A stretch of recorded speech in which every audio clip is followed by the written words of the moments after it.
मैं हूं मुकेश मिश्रा। आप देख रहे हैं शुभ 24 न्यूज़ चैनल। आज हमारे स्टूडियो में एक बड़ी ही मशहूर शख्सियत आई है जिनका नाम है राखी राठौड़। आप हैं नगर निगम ग्रेटर की उद्यान एवं पर्यावरण समिति की चेयरमैन और साथ ही आप हैं वार्ड नंबर 61 की पार्षद भी। आज हम इनसे जानना चाहेंगे कि राजस्थान की राजनीति में भाजपा को लेकर या कांग्रेस के जो माहौल चल रहा है उसको लेकर इनके क्या विचार हैं। मैडम नमस्कार, आप स्टूडियो में आइए उसके लिए। नमस्कार मुकेश जी। मैडम, आज जो हमारे राजस्थान में राजनीति चल रही है, कांग्रेस कहें या बीजेपी, सभी अपने अपने मुखिया को चुनने के लिए बेचैन है। तो आपको क्या लगता है बीजेपी का नया मुखिया कौन होगा? देखिए, बीजेपी कांग्रेस पार्टी से एक बहुत डिफरेंट पार्टी है। In difference in the sense कि हमारे यहाँ पे एक पार्लियामेंट्री बोर्ड है जो कि डिसाइड करता है कि कौन चेहरा होगा। क्योंकि मुकेश जी, आप ये बात मानेंगे कि हर चुनाव डिफरेंट चुनाव होता है। जो विधानसभा चुनाव 2018 में थे उससे डिफरेंट 2023 होगा, और हर चुनाव के हिसाब से क्या स्ट्रैटेजी रहनी चाहिए ये डिसीजन हमारा पार्लियामेंट्री बोर्ड करता है। तो हमारे शीर्ष नेतृत्व जो कि बहुत स्ट्रॉन्ग लीडरशिप है, और मैं एक डिफरेंस और भी है कांग्रेस और बीजेपी में कि हमारा जो सेंट्रल लीडरशिप है वो बहुत स्ट्रॉन्ग लीडर है, और इसीलिए उनके द्वारा जो भी डिसाइड होगा उस हिसाब से हम लोग जाएंगे। मुख्य तौर पे 2023 के अंदर 3 हमारे पॉइंट्स होंगे जिनके माध्यम से हम लोग विधानसभा चुनाव में जाएंगे। सबसे पहला, हमारे सेंट्रल गवर्नमेंट द्वारा कराई गई जो जन कल्याणकारी योजनाएं हैं उनके दम पर। दूसरा, मोदी जी की इमेज पर, कमल के निशान पर। और तीसरा, हमारे संगठन के बूते पर। संगठन के पॉइंट ऑफ व्यू से भी देखें तो कांग्रेस और बीजेपी में बहुत बड़ा डिफरेंस है। हमने अभी 52,000 बूथों में से 50,000 बूथों तक बूथ अध्यक्ष बना दिए हैं। पन्ना प्रमुख का काम हमारा ऑलमोस्ट रेडी है।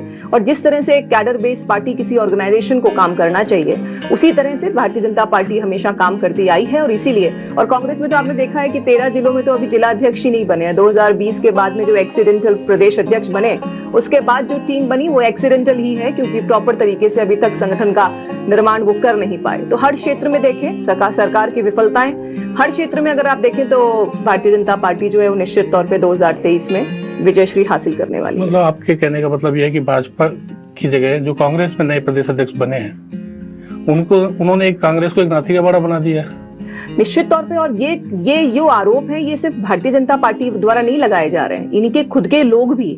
आप देखिए राजेंद्र गुढ़ा जी का स्टेटमेंट, हेमाराम चौधरी जी हों, चाहे भरत सिंह कुंदनपुर जिनको कि बहुत ईमानदार विधायक के रूप में और पूर्व मंत्री भी रहे, उन्होंने कई बार लेटर्स लिखे मुख्यमंत्री जी को। और इस तरह से भ्रष्टाचार की सारी सीमाएं लांघ दी हैं। जो रिकॉर्ड है वो इस बार स्थापित किया है कांग्रेस पार्टी ने यहाँ राजस्थान में।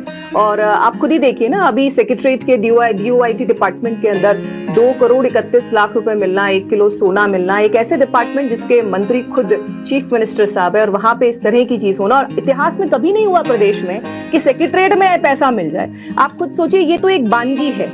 आप देखिए लेवल किस लेवल तक पहुंचती होंगी ये चीजें। भ्रष्टाचार के लेवल पे इतना आगे हम बढ़ चुके हैं। लगातार मुख्यमंत्री जी ने कल भी एक स्टेटमेंट दिया था कि विधायक की डिक्की में पैसे रखे थे। अरे भाई, डिक्की में पैसे रखे थे, आप होम मिनिस्टर हैं, आपने क्यों नहीं जांच करवाई? कहीं ऐसा तो नहीं था कि उस पैसे में से आपको भी कुछ मिला, तभी आपने एक्शन नहीं लिया? तो इस तरह की बातें, अब जनता 4.5 साल में परेशान हो चुकी है इनके आपसी झगड़े के लिए। तो इसलिए निश्चित तौर पे एक स्टेबल गवर्नमेंट चाहती है। अब मुख्यमंत्री चेंज हो, अब चेंज हो, ऐसी स्थिति पिछले 4-4.5 साल में देखी। स्टेबिलिटी हर जगह को, हर प्रदेश के डेवलपमेंट के लिए बहुत जरूरी है, और वही जनता चाहती है। वो भारतीय जनता पार्टी के रूप में वो निश्चित तौर पे चयन करेगी।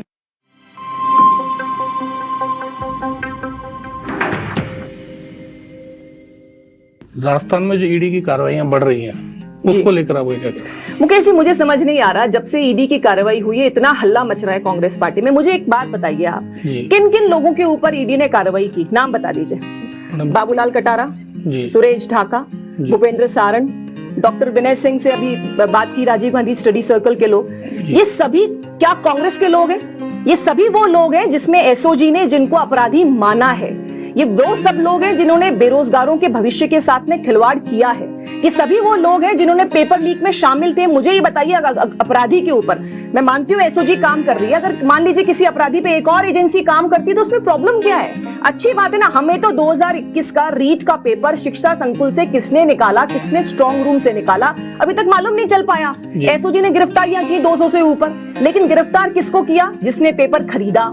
पेपर किसने प्रोवाइड किया, किसने शिक्षा संकुल से पेपर निकाला, इस बात की जानकारी अभी भी नहीं है। मैं चाहती हूं कि जो गलत काम हुआ है, जो भविष्य के साथ खिलवाड़ बेरोजगारों के साथ में हुआ है, उसका दूध से दूध और पानी का पानी होना चाहिए। और ईडी की अगर किसी ने गड़बड़ की हो तो वो परेशान हो, हम तो परेशान नहीं है। जो आपके इस तरह की जो नगर निगम ग्रेटर को इन्होंने अस्थिर करने के लिए काफी कोशिशें की, बहुत ज्यादा, तो उसको लेकर आपको क्या लगता है? देखिए इस बार जब ये चुनाव होने थे म्युनिसिपल कॉर्पोरेशन के, काउंसिल के, जिला परिषद के, इन सब चुनावों के पहले कांग्रेस ने एक बहुत सोची समझी साजिश के तहत सबसे पहला काम किया कि वार्डों को छोटा कर दिया।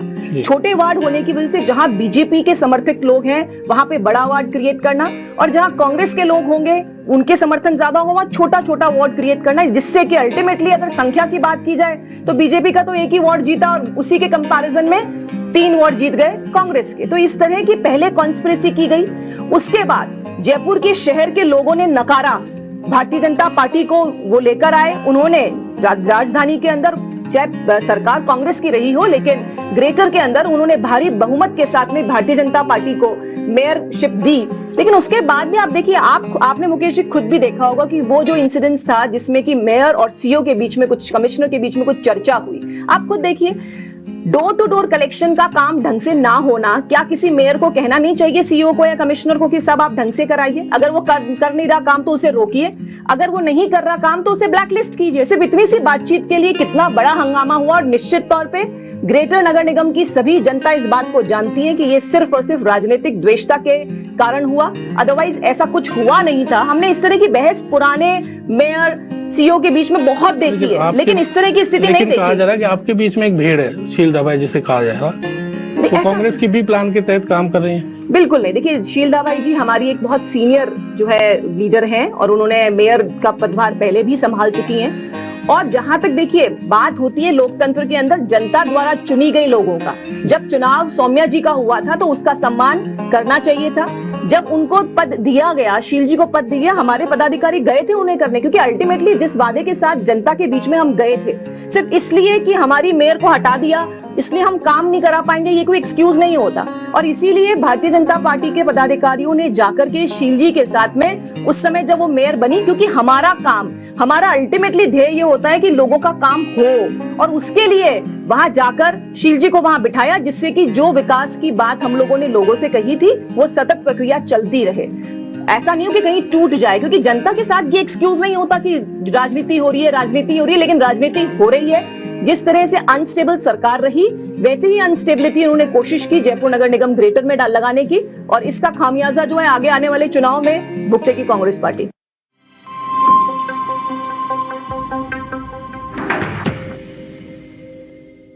लेकिन जो बीजेपी के अंदर एक ही चेहरा है, वो कहते हैं मोदी है तो मुमकिन है, लेकिन मोदी के बाद कौन? देखिए बीजेपी एक ऐसी पार्टी है जिसने बहुत सारे नेताओं को डेवलप किया है, एक ऐसी पार्टी जिसमें आप छोटे से छोटे कार्यकर्ता के रूप में जब काम करते हो तो आपके काम की पहचान होती है, और आप ऊंचे से ऊंचे पद तक पहुंचने का काम भारतीय जनता पार्टी में होता है। और इसीलिए आपने देखा कि बहुत सारे जो टैलेंटेड लोग थे जो कांग्रेस पार्टी में थे, उन्होंने बीजेपी में शिफ्ट किया। क्यों किया? क्योंकि यहाँ टैलेंट की पहचान है। मैं तो गर्व से कहती हूँ कि राजस्थान में हमारे पास 10 से 15 ऐसे नेता हैं जिनके पास मुख्यमंत्री पद का कैलिबर है। हमने डेवलप किए हैं ऐसे लीडर्स, अच्छी चीज है। किसी भी ऑर्गेनाइजेशन में जरूरी है उसके डेवलपमेंट के लिए कि अलग अलग तरह के नेताओं को क्रिएट किया जाए। हो सकता है उनकी किसी पॉइंट पर उनकी बातें अलग अलग व्यूज हों, लेकिन जब सेंटर की तरफ से कोई भी आदेश आता है तो हम सब मिलकर के उस आदेश के क्रियान्वयन में लग जाते हैं। और मुझे लगता है मुकेश जी, ऐसा कैसे पॉसिबल है? आपके यहाँ भी स्टाफ में जब किसी बात पे बात होती होगी तो सहमति हर एक की यस यस नहीं हो सकती। कोई ऐसे बोलेगा कि नहीं इसको ऐसे कर लेना चाहिए। हर एक के अपने अपने विचार और विचार रखना किसी भी लोकतांत्रिक पार्टी के लिए जरूरी है। लेकिन जब सेंटर, देखिए मैंने बताया 10 से 12 लोग हैं, और उनमें से कौन मुख्यमंत्री पद का दावेदार होगा ये पार्लियामेंट्री बोर्ड। देखिए मेरा नजरिया इसमें मैटर नहीं करता, मैं एक अनुशासित कार्यकर्ता के रूप में काम करती हूँ। Bharatiya Janata party parliamentary board जिसको डिसाइड कर देगा उसके लिए जी जान से 2023 में हम लोग लगेंगे। 2024 में फिर जब लोकसभा के इलेक्शंस होंगे तो मोदी जी के लिए हम लोग जाएंगे, वोट मांगेंगे, और निश्चित तौर पे इस बार, पिछली बार 303 सीट्स थी, उससे ज्यादा सीट्स के साथ में पूरे देश में भारतीय जनता पार्टी विजयी। कल के प्रदर्शन में भी आपके कार्यकर्ताओं की कमी देखी जा रही थी। देखिए ये बात, जैसा कि आपकी वसुंधरा मैडम है, वो भी इसमें कार्यक्रम में साथ नहीं थी। वसुंधरा मैम की ड्यूटी झारखंड में लगी हुई है, हमारे सीनियर सतीश पूनिया जी यूपी गए हुए थे। हर एक का अपना अपना काम है जो अपने लेवल पे कर रहे थे। कार्यकर्ताओं की कमी की अगर बात करते हैं तो ये बताइए पुलिस को क्यों फिर वाटर कैनन लगाने पड़े? क्यों ऐसा हुआ कि 2 बैरिकेड्स क्रॉस कर गए? क्यों ऐसा हुआ कि पुलिस को जो बल है बल का प्रयोग करना पड़ा? जिस तरह से डोटासरा जी ने कल प्रेस कॉन्फ्रेंस की, वो उनकी हड़बड़ाहट दिखाती है। जैसे ही प्रदर्शन खत्म हुआ वो फटाफट से बैठ गए, सब 1500-500 जने थे। ये बताइए इतने कम लोग थे तो पुलिस बल इतनी कम डिप्लॉय हुई थी कि आपको वाटर कैनन कब लगाते हैं मुकेश जी, ये बताइए। वो सही है बात तो आपकी, लेकिन निश्चित जो तौर पे आंकड़ा है जो वो दिखता है, ऐसा नहीं है कि वो कह रहे हैं तो हमने माना। हम आंकड़े देख रहे हैं, हमने विजुअल देखे हैं जी, तो उनको देख के ही हम आपसे बात। विजुअल मेरे पास भी है मुकेश जी, मैं दिखा देती हूँ आपको विजुअल्स, अगर आप देखना चाहें तो मेरे पास है मोबाइल में विजुअल्स, हमारे पास भी है। आप पिक्चर को एक उस कैटेगरी से नहीं देख सकते। गर्मी नो डाउट थी, लेकिन ओवरऑल देखें तो वाटर कैनन का इस्तेमाल, बल का प्रयोग, और जब बैरिकेड्स क्रॉस किया, ये निश्चित तौर पे दिखाता है कि संख्या थी, तभी पुलिस को इतना प्रोटेस्ट करना पड़ा, इतना ज्यादा उनको फोर्स लगाना पड़ा उन कार्यकर्ताओं को रोकने के लिए। और खराब काम तो क्या किया उन्होंने, किस तरह से मतलब अमर्यादित तरीके से जो वाटर कैनन चलाई उसमें गंदा पानी डाला गया। और चीफ इन्होंने प्रदेश अध्यक्ष जी ने क्या स्टेटमेंट दिया कि जैसे लोग होंगे वैसे ही हम पानी डालेंगे। ये घटिया सोच नहीं दिखाता है? आप सोचिए, लोकतंत्र में क्या हम बात नहीं रखें? भ्रष्टाचार और DOIT में पैसा मिले हम बात नहीं रखें?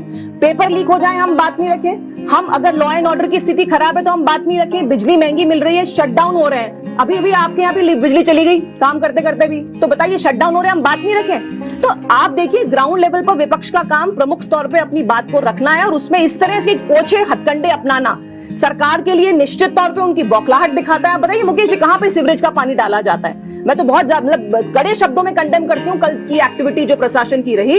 इस तरह से अगर आप करना चाहेंगे तो और स्ट्रांगली हम आगे बढ़ेंगे और 2023 के अंदर इन सब बातों के साथ जनता के बीच में जाएंगे। लेकिन जैसे आपके भाजपा में किरोड़ीलाल जी हैं जी, उनके इतने आंदोलन, इतने धरने प्रदर्शन हुए, लेकिन आज तक भी पार्टी उनके साथ खुलकर खड़ी नहीं हो पाती है, वजह क्या है? किरोड़ी जी के साथ में हमेशा से पार्टी साथ थी, ऐसा कभी भी नहीं हुआ। आपने उनका कोई सा भी, आप मुझे बताइए कौन सा ऐसा धरना नहीं था जिसके अंदर प्रदर्शनों में आपके यहाँ का कोई भी व्यक्ति शामिल नहीं दिखाई देता? अभी ये धरने के अलावा पिछली बार जब वो रीच के लिए बैठे थे तब भी प्रदेश अध्यक्ष जी उस समय के सतीश पूनिया जी पहुंचे थे, प्रतिपक्ष के उपनेता उस समय जो थे राजेंद्र राठौड़ साहब पहुंचे थे, हमारे जो लोकल नेता हैं चाहे अशोक परनामी जी हो, राजपाल सिंह शेखावत हो, ये सब पहुंचे थे।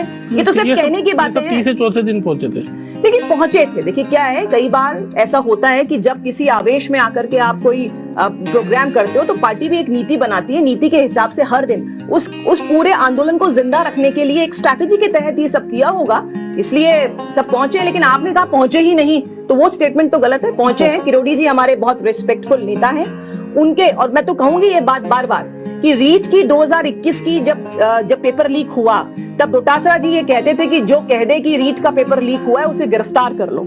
ऐसी पार्टी, ऐसी सरकार जो ये मानने को तैयार नहीं थी कि रीच का पेपर लीक हुआ है, ये हमारी पार्टी का ही प्रोटेस्ट था, ये किरोड़ी जी का ही प्रोटेस्ट था, जिसकी वजह से घुटनों पे लाके खड़ा किया सरकार को, और सरकार ने 2-3 महीने बाद ये माना कि रीच का पेपर लीक हुआ है। तो ये सिर्फ और सिर्फ विपक्ष, ये भारतीय जनता पार्टी की ताकत थी जिसकी वजह से हमने ये प्रूव किया कि गलत काम हुआ है, उसको आप ठीक कीजिए। और ये हमारे भारतीय जनता पार्टी की संगठन की ताकत है जिसकी वजह से सरकार जो है वो झुकी और उन्होंने अपनी गलती को एक्सेप्ट किया।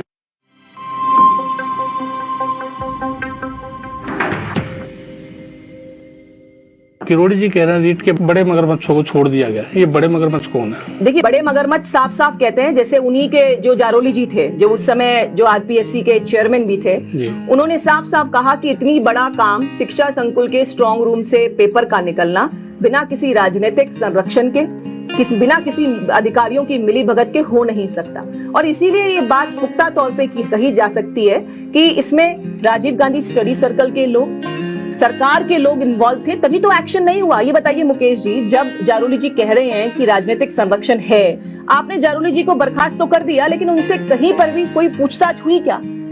उल्टा मैं ये कहूं कि SOG ने उन्हें क्लीन चिट भी दे दी। अब इससे डाउट क्रिएट नहीं होगा? एक जगह तो आप उसे बर्खास्त कर रहे हैं, दूसरी जगह आप क्लीन चिट दे रहे, तो बर्खास्त ही क्यों किया था? तो कहीं ना कहीं डाउट है। और इतना बड़ा काम आप खुद सोचो, शिक्षा संकुल में उस समय पेपर डिस्ट्रीब्यूशन का काम किसी प्राइवेट फर्म को देना, बड़ा काम इन्होंने किया, ये बिना किसी राजनीतिक संरक्षण के हो ही नहीं सकता। बेरोजगारों के साथ जो खिलवाड़ किया है वो बहुत गलत किया है। और अब जब ईडी की एंट्री हुई है तो निश्चित तौर पे दूध का दूध और पानी का पानी होगा, और इसीलिए इतनी बौखलाहट है। मैंने पहले भी कहा आपसे, जिसने गलती की हो उसके साथ बौखलाहट, उसको बौखलाहट होगी। बाकी अगर कोई किसी ने गलती नहीं, हम तो नहीं परेशान हो रहे। तो जो परेशान हो रहा है निश्चित तौर पे उसने कहीं ना कहीं गलती की है, जो पकड़ में आएगी, इसीलिए परेशान है। 2023 के लिए बीजेपी की क्या योजना है? मैंने आपको पहले भी बताया, हमारे कुल 3-4 ऐसे मुद्दे हैं जिनके माध्यम से हम 2023 के अंदर जाएंगे। हम अपनी लकीर को हमेशा लंबा करने का, बड़ा करने का प्रयास करते हैं। संगठन में मैंने बताया आपको कि ऐसी पार्टी जिसके पास एक्सीडेंटल प्रदेश अध्यक्ष हो, जिसके जिला अध्यक्ष भी पूरे आपने अपॉइंट नहीं किए हो, वो कहाँ संगठन के पॉइंट ऑफ व्यू से हमसे टक्कर लेगी, क्योंकि हमारे सभी बूथों पर हमने पन्ना प्रमुख, बूथ अध्यक्ष, हर तरह का काम हम कर चुके हैं। दूसरा, सरकार की जो फेलियर है। आज मुकेश जी ये बताइए, राजस्थान की पहचान एक शांति प्रिय प्रदेश के रूप में हुआ करती थी, लेकिन आज लॉ एंड ऑर्डर की स्थिति, महिलाओं की सुरक्षा, एनसीआरबी की रिपोर्ट में पिछले 3 साल से लगातार दुष्कर्म के केसेस में हम टॉप कर रहे हैं। शर्म आती है इस बात को कहते हुए, जबकि अगर देश के अंदर 3 टूरिस्ट अगर आते हैं तो 1 टूरिस्ट जयपुर राजस्थान जरूर आता है। जब इस तरह की आपके पास इतना अच्छा स्कोप है, वहां लॉ एंड ऑर्डर की स्थिति इतनी खराब होगी तो कौन यहां पर आएगा। तो जो स्थिति इन्होंने लॉ एंड ऑर्डर के लिए, बेरोजगारी दर हमेशा आप देखिए हम टॉप 3 में आए हैं। पिछले 4.5 साल का अगर आंकड़ा देखेंगे ICMI का, तो लगातार हम टॉप 3 के अंदर बेरोजगारी दर के अंदर होते हैं। महंगी बिजली हमारे यहाँ, महंगा पेट्रोल, महंगा डीजल, भ्रष्टाचार में नंबर 1, किसानों की कर्ज माफी की लेकिन हमने पूर्ति की नहीं। आप देखिए इंग्लिश मीडियम स्कूल चालू किए लेकिन जिले के 32,000 सीट्स अभी भी खाली पड़े हैं क्योंकि इंफ्रास्ट्रक्चर नहीं है। ये बड़े गर्व से कहते हैं कि हमने कॉलेजेस खोल दिए। कॉलेजेस 157 कॉलेजेस खोले, लेकिन उन कॉलेजेस की क्या स्थिति है, ना प्रिंसिपल है, ना भवन है, ना उनके पास कुछ भी है। तो इस तरह RTH लेकर आए। RTH तो इतनी बुरी तरीके से सरकार के लिए बैकफायर किया है। सिर्फ 2% हॉस्पिटल, 2% हॉस्पिटल पूरे स्टेट के इसके अंदर कवर होते हैं। तो ये सिर्फ झुंझुना देने वाली बातें हैं जो सरकार की विफलताएं हैं मोदी जी के नाम और काम के साथ। और हमारे संगठन के बूते पर हम निश्चित तौर पे 2023 के अंदर विजय हासिल करेंगे। तुष्टिकरण के मुद्दे को लेकर क्या कहना चाहिए? तुष्टिकरण का मुद्दा देखिए, भारतीय जनता पार्टी हमेशा सबका साथ, सबके विकास के पॉइंट के साथ में चलती है, और तुष्टिकरण का बहुत सारे एग्जाम्पल्स हैं मुकेश जी, बहुत सारे एग्जाम्पल्स। और मुझे अफसोस होता है जब रमजान के महीने के अंदर बिजली की बेरोक सप्लाई की बात की जाती है और साथ ही पैरेलल नवरात्रे चल रहे होते हैं, आप ध्यान नहीं देते। जब 12 छबड़ा का जो मुख्य आरोपी है वो इफ्तार पार्टी के अंदर CM हाउस में मिलता है, तो निश्चित तौर पे समझ में आता है। जोधपुर में दंगे हुए, आप देखिए जो दंगाई थे उन पे इस तरह की धाराओं में एक्शन लिया गया कि शाम को उनकी जमानत हो गई, और रात को दंगा होने के बाद सुबह फिर दंगा भड़क गया। यानी कहीं ना कहीं भीलवाड़ा में ले लीजिए आप, हर जगह। अगर तुष्टिकरण की मैं बात करूं तो इन्होंने सीमाएं लांघ दी हैं। मुकेश जी, मुझे ऐसा लगता है हमारा देश जो एक सेक्युलर देश है, उसमें इस तरह की राजनीति के साथ जो पार्टी काम करे उसको हमें बिल्कुल पीछे धकेलना चाहिए, क्योंकि हम लोग सबको साथ में लेकर के काम करने वाली नीति के साथ जब तक काम नहीं करेंगे, समाज में द्वेषता, आपस में एक जो कंपटीशन है उसकी भावना बढ़ेगी, जो बहुत ही गलत है किसी भी देश के लिए।